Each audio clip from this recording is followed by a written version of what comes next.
अस्सलाम वालेकुम। अब से थोड़ी देर पहले, कोई आधा घंटा पहले, पाकिस्तान के फाइनेंस मिनिस्टर जनाब डॉक्टर मिफ्ताह इस्माइल साहब ने पाकिस्तान की पार्लियामेंट में नेशनल असम्बली के फ्लोर में बहुत ज़बरदस्त किस्म की उन्होंने एक मैग्निफिसेंट, बड़ी पुरनीत किस्म की उन्होंने एक बजट की स्पीच की, वफाकी बजट 2022 और 2023 के हवाले से,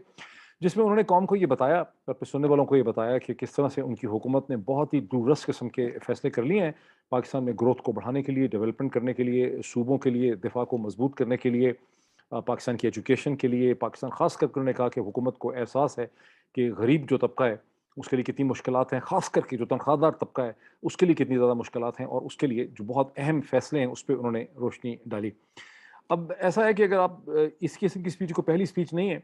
अगर आप डॉक्टर मिफ्ताह इस्माइल साहब की जो 35 पेज की उर्दू की स्पीच का ट्रांसक्रिप्ट और उसका जो टेक्स्ट है वो तमाम मीडिया को रिसीव हो चुका है। अगर आप इसमें से डॉक्टर मिफ्ताह इस्माइल साहब का नाम निकाल कर इसमें असद उमर का नाम लिख दें, या हमाद अजहर का नाम लिख दें, ये शौकत तरीन साहब का नाम लिख दें, ये डॉक्टर हफीज़ शेख का नाम लिख दें, ये किसी और का नाम लिख दें, इसहाक डार साहब का नाम लिख दें और तारीख बदल दें, तो आपको बहुत ही मुश्किल होगी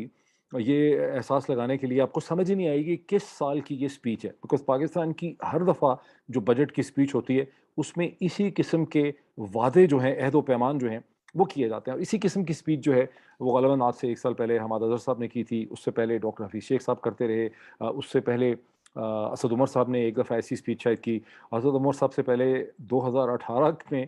खुद डॉक्टर मिफ्ताह इस्माइल साहब ने इस किस्म की एक स्पीच की थी। उससे पहले इसहाक डार साहब ऐसी स्पीच करते रहे। उससे पहले पीपल्स पार्टी में नवीद कमर ऐसी स्पीच करते थे, वहाँ शौकत तरीन साहब ने भी ऐसी स्पीच की और वहाँ पे डॉक्टर हफीज़ शेख साहब ने भी ऐसी स्पीच की। उससे पीछे की कोई मेमोरी जो है वो मेरे पास नहीं है कि कौन ऐसी स्पीच करता रहा, और इन स्पीचेस में कोई फ़र्क नहीं है, उसमें यही कुछ कहा गया। आज की स्पीच में एक अलबत्ता फ़र्क था, तो थोड़ी सी ये स्पीच इसलिए बोरियत थी कि यहाँ पर जो नाराबाजी नहीं हुई, और यहाँ पर सिर्फ टेबल जो है ना वो इस तरह करके टेबल बजाया जा रहा था, ऐसे करके डॉक्टर मिफ्ताह इस्माइल साहब को सराहने के लिए। और वो जो एक सेरेमनी होती है जो पिछले सालों में हुई थी, जहाँ बजट की कॉपियाँ फाड़ी जाती थीं, उड़ा दिया जाता था, लोग गाली गलौच होती थी, लोग नाराज़ होकर चले जाते थे, वो जो इंटरेस्टिंग और ड्रामेटिक सीन्स थे वो इस बजट की स्पीच में नहीं देखे गए। उस लिहाज से मैं समझता हूँ कि गुज़िश्ता चंद बरसों की ये सबसे ज़्यादा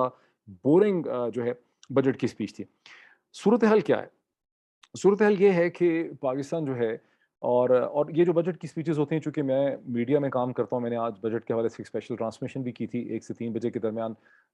फिर कई बरस से मैं यही काम कर रहा हूँ, और बाकी जो आपको पता है जब बजट की स्पीच होती है, तो मीडिया को उसको सुनना पड़ता है, और जो सिविल सर्वेंट्स होते हैं उनको इसलिए सुनना पड़ता है कि उन्होंने देखना होता है कि किस तरह से इस बजट को इम्प्लीमेंट करना है और कैसे कचौखियाँ लगानी है और कैसे एक्सटॉर्शन करनी है। इंडस्ट्री के लोग और बिज़नेसमैन जो हैं, वो स्पीच को इसलिए बहुत गौर से सुनते हैं कि उनको ये अंदाज़ा लगाना होता है कि हम कैसे बचें सिविल सर्वेंट से, फेडरल बोर्ड ऑफ रेवेन्यू से, उन्होंने हमसे किस किस्म के मुतालबात रेज़ करने हैं और हमने अब इनके साथ किस किस्म की नेगोशिएशन करनी है। इस हद तक तो पाकिस्तान के बजट की स्पीच की बहुत अहमियत है, वरना अदरवाइज़ सूरत हाल ये है कि पाकिस्तान कम से कम 25 बरस से इंटेंसिव केयर यूनिट आईसीयू में है। ये वो टर्मिनल कैंसर का पेशेंट है जिसको मुख्तलिफ किस्म की कीमोथेरेपी की दवाइयाँ लग रही हैं और इसका कोई ट्रीटमेंट नहीं निकल रहा। बस यही बात होती है कि अब हमने ये कर दिया, वो कर दिया। मैं आपको कोई एक ऐसा लेंस देना चाहता हूँ, मोटा किस्म का, जिसकी मदद से आपको ये अंदाज़ा हो सके कि पाकिस्तान जो है वो इतनी अजीबो-गरीब किस्म की बुरी सूरत हाल में क्यों है, जिसका हल किसी पीएमएलएन, किसी पीटीआई, किसी पीपीपी गवर्नमेंट और ना ही पाकिस्तान की एस्टेब्लिशमेंट के पास इसका कोई हल है।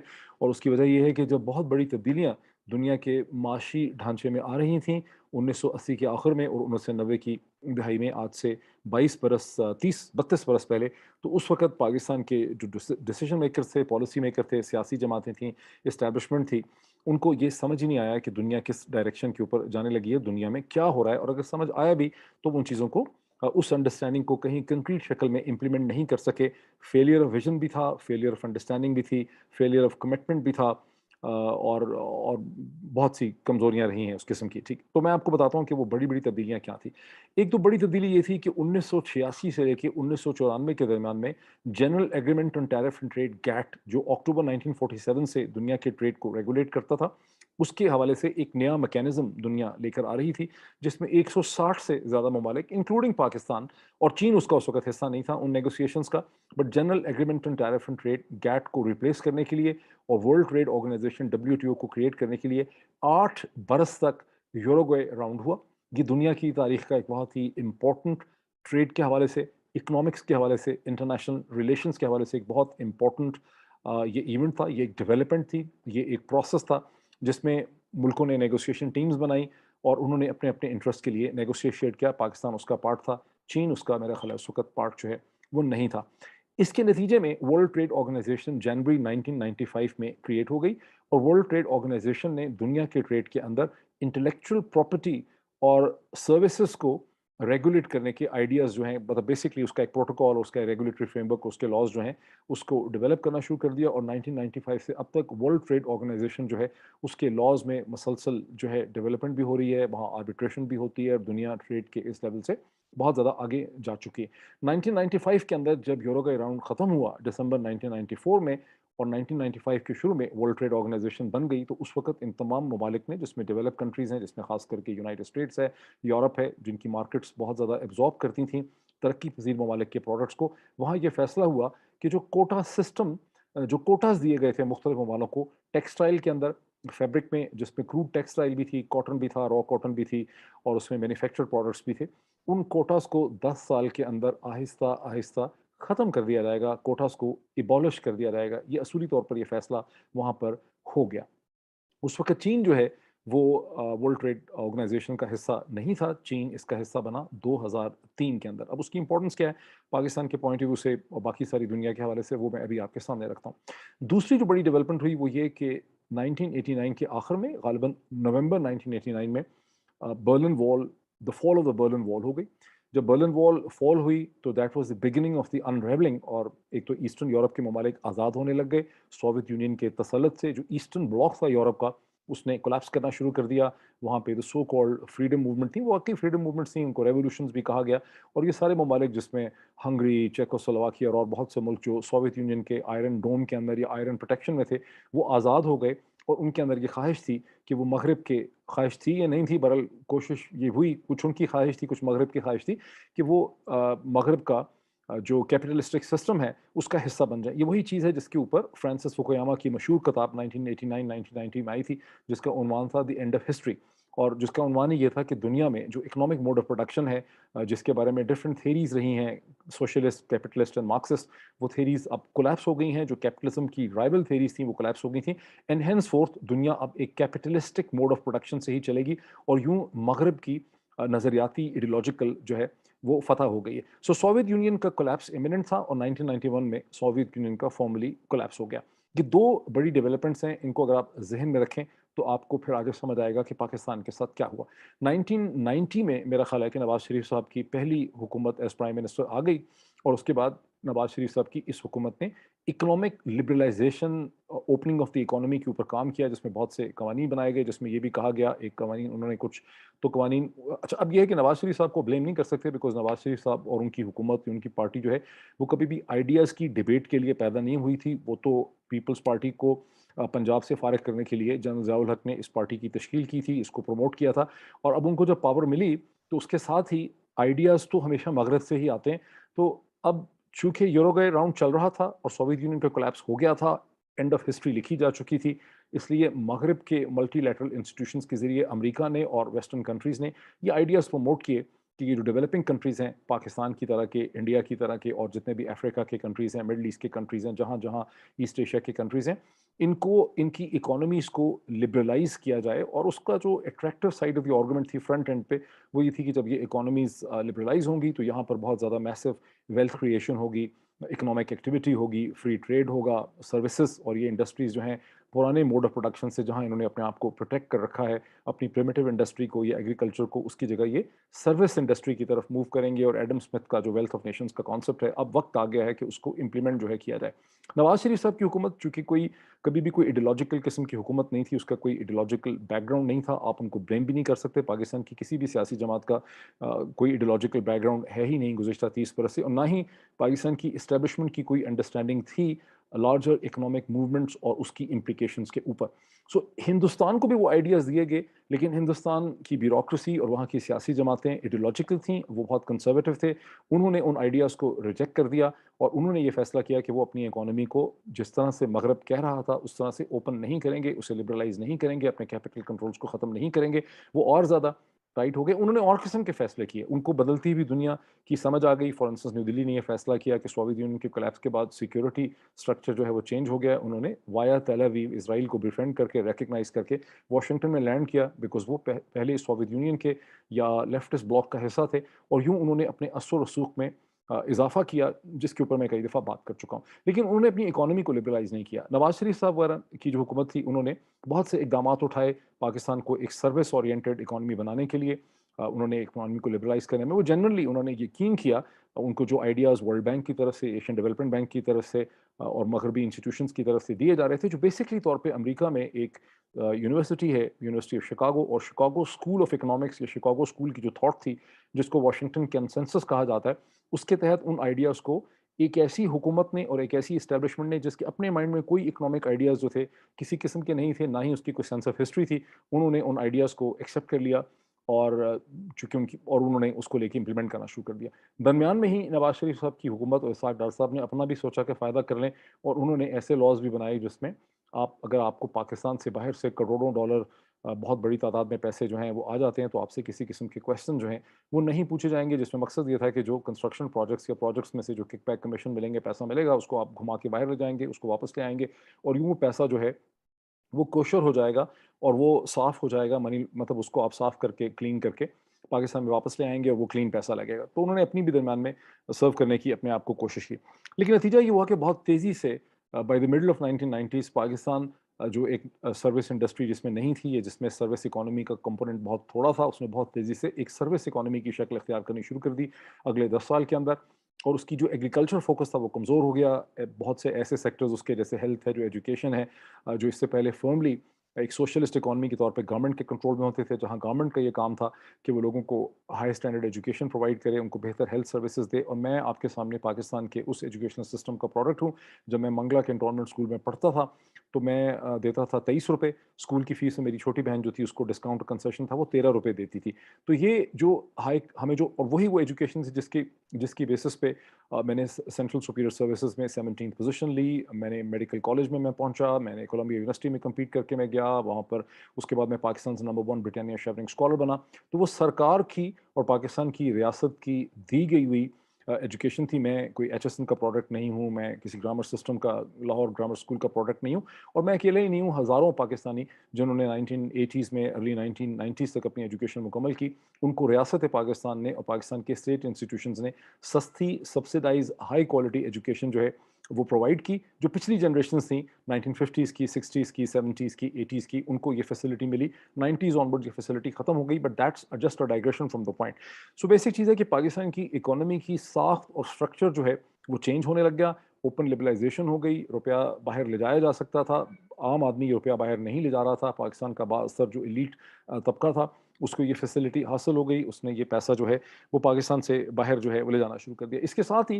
जो बड़ी तब्दीली हुई वो ये कि 1980s में जब जनरल ज़ियाउल हक मरहूम की हुकूमत थी, विजनलेस गवर्नमेंट थी, वो जंगें लड़ने में ज़्यादा इंटरेस्टेड थे। अमेरिका का पैसा आ रहा था, क्लैशनकोव कल्चर था, सेक्टेरियन कॉन्फ्लिक्ट था, भुट्टो को फांसी लगाई हुई थी, अफगानिस्तान की जंग की वजह से बेतहाशा काला धन पाकिस्तान में आ रहा था, जिसका कोई हिसाब किताब नहीं है कि कितना आया। ऑफिशियली तौर पर तो अमेरिकन कार्टर एडमिनिस्ट्रेशन ने, sorry not Carter, sorry Reagan administration ने सिर्फ 3.5 बिलियन डॉलर्स का एक एड प्रोग्राम दिया था जनरल ज़िया की हुकूमत को, लेकिन दर हकीकत उससे कहीं ज़्यादा मल्टीपल फिगर हो सकता है, 15 बिलियन डॉलर या 20 बिलियन डॉलर, इससे ज़्यादा पैसा जो है वो पाकिस्तान में अमेरिका की और यूरोपियन कंट्रीज़ की तरफ से आया डिफरेंट शक्लों में। वो पाकिस्तान में डिस्ट्रीब्यूट हुआ। पेशावर उस वक्त सेंट्रल इंटेलिजेंस एजेंसी का सबसे बड़ा ऑपरेशनल सेंटर था, असला आ रहा था, मजहबी किस्म के ग्रुप्स जो हैं उनको पैसे मिल रहे थे, Kalashnikov culture, drug culture and everything, narco trade was going on. So ज़ाहिर है कि इकोनॉमी के अंदर एक लिक्विडिटी थी। 90s में जो चेंजेस आई, 90s में जो चेंजेस आने लग गई, उसके नतीजे में पाकिस्तानी इकोनॉमी की साख जो है वो तब्दील होने लग गई। और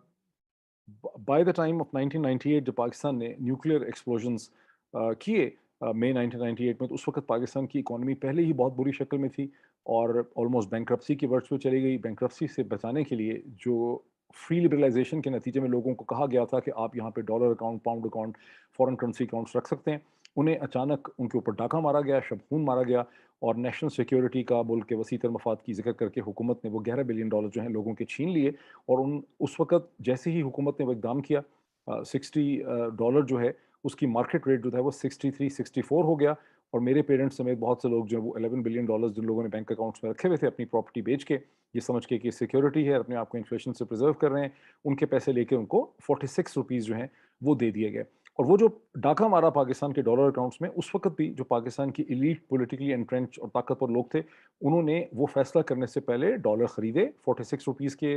ریٹ پہ پاکستان میں، اور اس کو جہازوں میں بھر بھر کے، ڈبوں میں بھر بھر کے اس کو دبئی لے گئے۔ یہ وہاں کی کہانی۔ بٹ بیسیکلی پوائنٹ یہ ہے کہ 1990s کی لبرلائزیشن کے نتیجے میں بائی دا ایئر آف 1998 وہ پالیسیز فیل ہو چکی تھیں، پاکستان بینکرپسی کے ورج پہ تھا۔ 1999 میں جب مشرف حکومت آئی تو بہت مشکل سے پاکستان کا گزارا ہو رہا تھا۔ پھر جب 9/11 ہوا اور امریکہ نے ایک دفعہ پھر پاکستان کو پیسے دینے شروع کر دیے، آفیشلی تو امریکہ نے جتنے بھی پاکستان کو پیسے دیے اگلے 10 برس میں وہ شاید $19 بلین یا اس سے کم بنتے ہیں، لیکن ان آفیشلی بہت زیادہ پیسہ جو ہے وہ پاکستان میں آیا، ڈفرینٹ فارمز میں وہ ڈسٹریبیوٹ ہوا۔ اور پھر 2002 میں یا 2002 کے آخر میں جب مشرف حکومت نے دو چیزیں مانگی امریکہ سے، ایک انہوں نے مانگا کہ ہمارا قرضہ جو ہے پیرس کلب کی قرضہ اس وقت $12.5 بلین تھا، اس کو ریسکیجول، جو شوکت عزیز نے نیگوسیشن کی وہ ریسکیجول ہو گیا قرضہ، جس کے نتیجے میں پاکستان کو جو بہت زیادہ ڈیٹ اس وقت اکٹھا ہوا تھا، جس کے اوپر پاکستان کو ڈیٹ ری سروسنگ کرنی پڑتی تھی، وہ فیسلٹی جو ہے وہ پاکستان کو یہ ہوا کہ پاکستان کو ڈیٹ ری سروسنگ اگلے 8 یا 10 برس تک نہیں کرنی پڑی، اور یوں پاکستان کو ایک بریدنگ سپیس جو ہے وہاں پہ مل گئی۔ دوسرا جو فرق یہ ہوا، دوسری جو چیز مانگی تھی مشرف حکومت نے کہ ہمیں فری ٹریڈ ایکسیس دے دیں، وہ بہرحال ان کو نہیں مل سکی۔ لیکن ایک تو امریکہ کا پیسہ آنے لگ گیا، امریکہ کا، یورپینز کا، یو ایس ایڈ کا بہت سا پیسہ آنے لگ گیا، امریکی وزارت دفاع کے بہت سے فنڈز یہاں پہ آنے لگ گئے، پاکستان کی فوج کو پیسہ ملنے لگ گیا، پاکستان کے این جی اوز کو پیسے ملنے لگ گئے، افغانستان کے حوالے سے جو بہت سی اسپینڈنگ امریکنز کر رہے تھے۔ صرف اس سے اندازہ لگا لیں کہ پاکستان میں جو نیوز ویک میگزین پبلش ہوا کرتا تھا لاہور یا کراچی سے، اس کی 11 یا 12 ہزار کاپی پبلش ہوتی تھی، اس میں سے 10,500 یا صرف 500 کاپی پاکستان میں، 500,000 یہاں ڈسٹریبیوٹ ہوتی تھی، باقی 11,000 کاپی جو ہے وہ افغانستان میں امریکی افواج کے لیے جاتی تھی، جو کہ پینٹاگون خریدتا تھا کیونکہ ان کے سولجرز جو ہیں وہ پڑھنا چاہتے تھے نیوز ویک کو۔ سو یوں پاکستان کو ایک اکنامک ونڈو آف اپرچونٹی ملی، جس میں مشرف حکومت کی کوئی شاید غالباً ان کی کوئی بہت ایفیشنسی نہیں تھی، وہ بیسکلی طور پر ایک ونڈو آف اپرچونٹی تھی جو کھل گئی، اور ان کو وہ مل گئے۔ اچھا، اب اس کے ساتھ مزید کیا ہوا کہ 2003 کے اندر چین جو ہے، اب جو دوسری ایک ڈیٹریمنٹل ڈیولپمنٹ ہوئی پاکستان کے پوائنٹ آف ویو سے، جس کا تعلق ورلڈ ٹریڈ آرگنائزیشن کے 1995 کے فیصلوں کے ساتھ ہے، جب یہ فیصلہ کیا گیا تھا کہ 10 سال کے اندر اندر جو کوٹا سسٹم ہے ٹریڈز میں، جو ٹیکسٹائلز کا اور فیبرک کا اور گارمنٹس کا، اس کو آپ ختم کر دیں گے۔ تو اس وقت دنیا کے 40 سے زیادہ ممالک جو ہیں، اس کا 46 کے قریب ممالک تھے جو اس کا بینیفٹ لے رہے تھے، امریکہ کی مارکیٹ میں، یورپین یونین کی مارکیٹ میں۔